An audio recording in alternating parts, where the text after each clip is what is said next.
Anda kembali di Breaking News Metro TV. Pemirsa, untuk menjawab pertanyaan besar, akankah Iran berganti sistem negara pasca wafatnya Ayatollah Ali Khamenei? Kita akan membahasnya bersama dengan pengamat Timur Tengah, ada Mbak Tia Mariatul Kiptia. Mbak Tia, selamat pagi. Selamat pagi, Mbak Valerie. Ya, Mbak Tia, bagaimana Anda membaca stabilitas politik di Iran pasca wafatnya Khamenei, mengingat ia adalah figur sentral ya selama lebih dari 3 dekade? Ya. Jadi pasca wafatnya Ali Khamenei itu saya melihat bahwa Amerika Serikat terlalu percaya diri ya.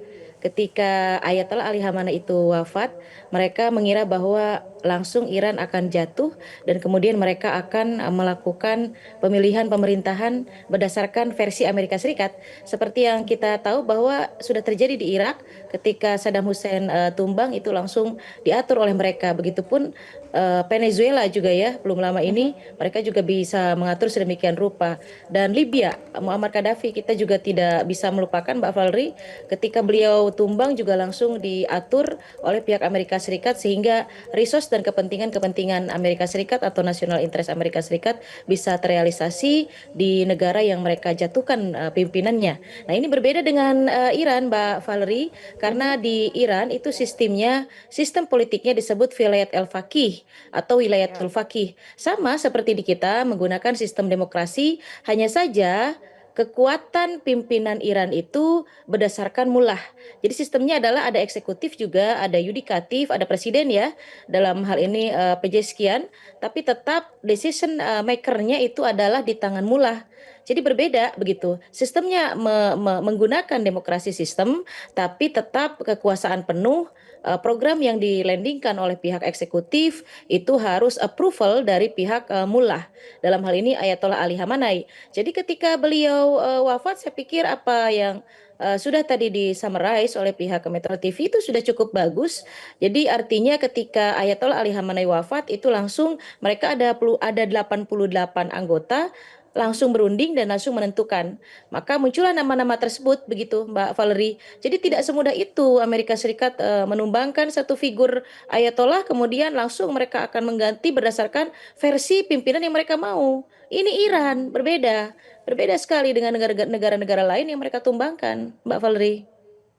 Ya, Mbak Tia, kalau misalnya secara konstitusional kan berarti kan Majelis Wabergani yang akan memilih pengganti Khamenei. Namun kalau secara politik tadi kita kan sudah membahas ada 5 figur terkuat. Kira-kira siapa yang paling berpotensi yang kemudian namanya akan disepakati di majelis ahli tersebut? Saya melihat bahwa dari konservatif cukup kurang kuat ya, karena memang kondisi ekonomi Iran, kecuali kalau memang Iran tidak di bawah sanksi Amerika Serikat.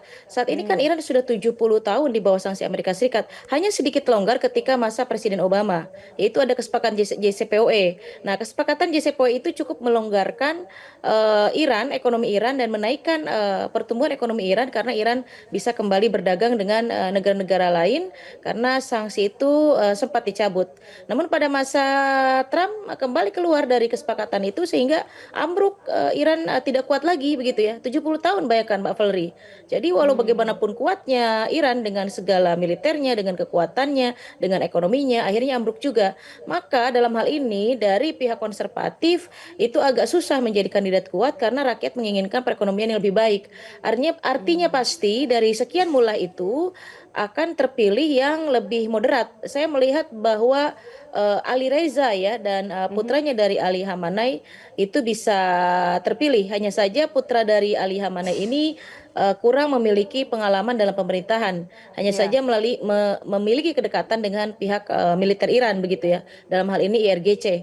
Tapi saya melihat bahwa Ali Reza lebih berpeluang yang udang putih itu ya, karena memang udang itu juga ada simbolnya, Mbak Valerie, bahwa memang biasanya yang lebih kuat itu yang penutup kepalanya hitam karena ada garis langsung ke Nabi. Begitu ya menurut keyakinan umat Muslim Syiah di Iran begitu.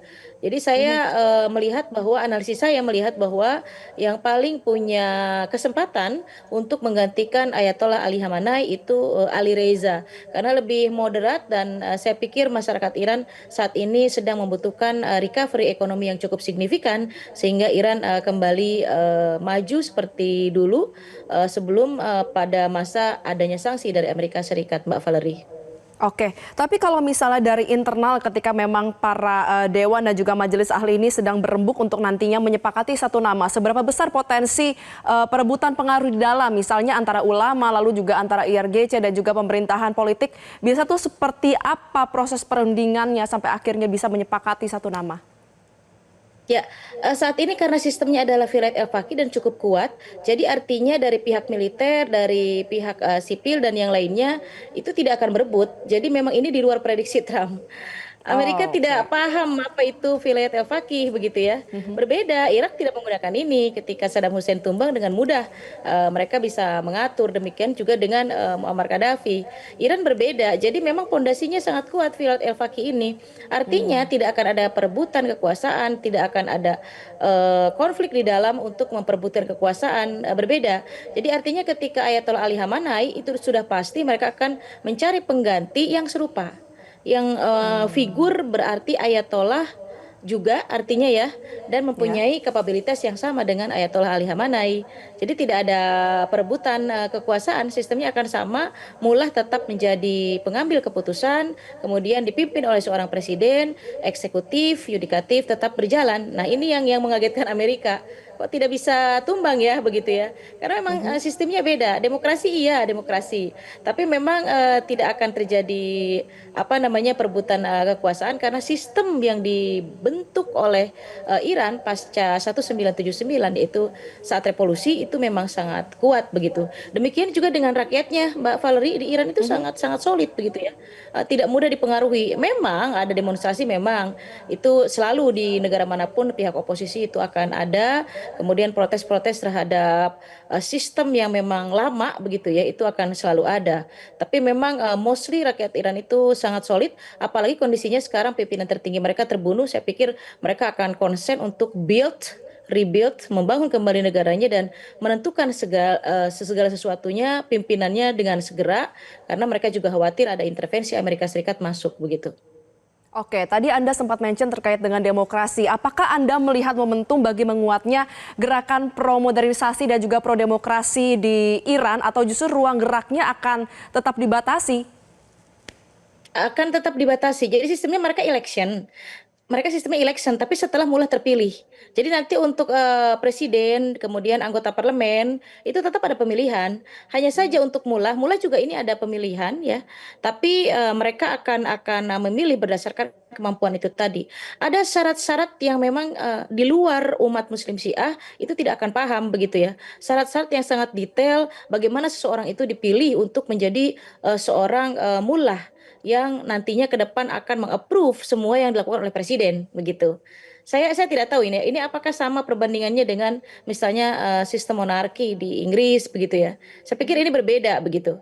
Jadi memang ini adalah kalau kalau sistem monarki di Inggris itu kan simbol saja. Kalau ini tidak, dia betul-betul menjadi decision maker dalam segala keputusan. Misal ada seorang presiden Iran kemudian mempunyai program yang bagus, kemudian di-approve oleh pihak parlemen, tapi tidak di-approve oleh pihak mullah, itu tidak bisa landing, Mbak Valerie, program tersebut. Jadi artinya mullah ini seperti Ayatollah Khomeini kemudian dilanjutkan oleh Ayatollah Ali Khamenei itu sangat sentral begitu.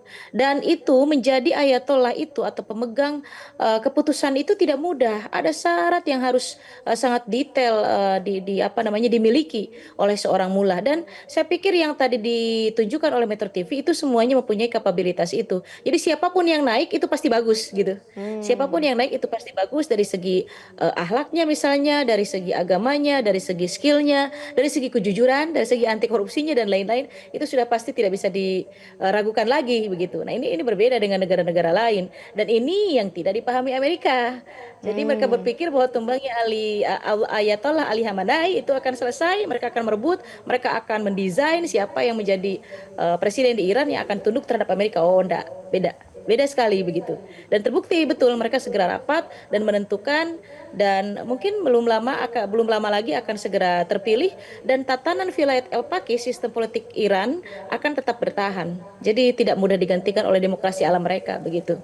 Oke, terakhir Mbak Tia, walaupun memang Mbak Tia ini kan optimis sekali, tapi sebenarnya seberapa realistis sih kemungkinan munculnya revolusi baru di Iran? Karena kalau kita lihat sejarah, sebenarnya kan Iran ini kan mampu ya untuk menghadapi berbagai tekanan internal dan juga eksternal ke depannya.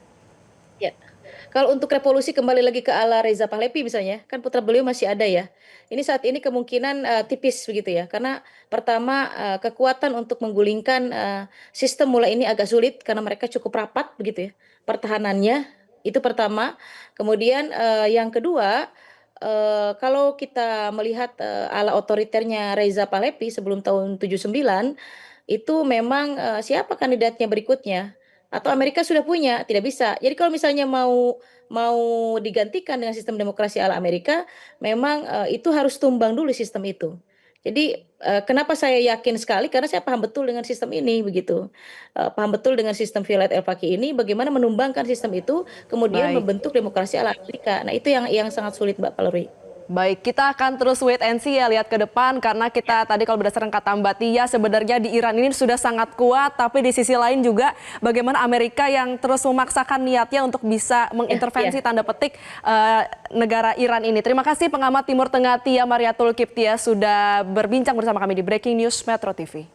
Jelajahi cara baru mendapatkan informasi. Download Metro TV Extend sekarang.